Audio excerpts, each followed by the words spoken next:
New York may be one of the most liberal cities in the world, but the issue of abortion still draws protesters to clinics that provide them. The National Organization for Women has stepped in to recruit volunteers to walk women safely to the clinic door. NYU junior Neve Mooney interns with the organization and often joins these escorts out on the sidewalk. This does happen in New York, definitely. I think people think of these situations as like Texas or Ohio or whatever, but it does happen here. And at one women's health clinic in Jamaica, Queens, it happens every Saturday from 7 to 11 a.m., when most abortion appointments are scheduled. There are a lot of people who come to talk about how Choices is engaging in genocide. There are people talking about how it's like a religious thing. I mean, most of it does come back to religion, but they're all pretty adamant in their hatred for what's happening there. What's the cause of death? The Choices Clinic offers a range of services, from pap smears to prenatal care, but the protesters here make no exceptions in who they approach. Volunteer leader Stella, who escorts under a fake name to avoid harassment in her personal life, regularly experiences this blanket behavior firsthand. Because the protesters there don't know people's individual stories, they scream at everyone.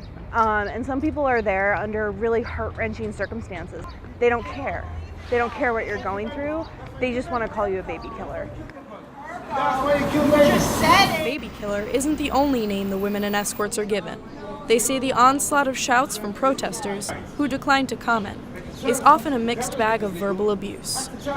I've been called like a death camp worker a lot. It's always a little jarring at first. You kind of have to reacclimate yourself to the environment and to like being screamed at. And when patients express their gratitude, it is a reminder to the volunteers that their work is worth it. She grabbed onto our hands and she was holding our hands so tight. And by the time we got her to the door, she just turned around and said, "I owe you so much." And we said, "You don't owe us a thing. That's what we're here for." It's not just a thank you, it is it's a profound connection with someone. And this connection is part of the reason these escorts make the trek out to Queens each weekend, while many are still asleep. So often I feel kind of powerless when it comes to really important issues going on in the world. And even though when my alarm goes off at 5 a.m. on a Saturday morning, it's a little tough rolling out of bed. The faces on the patients make it worth it. With a major Supreme Court decision on abortion and a presidential election on the horizon, the debate remains one of the most contentious issues in the country.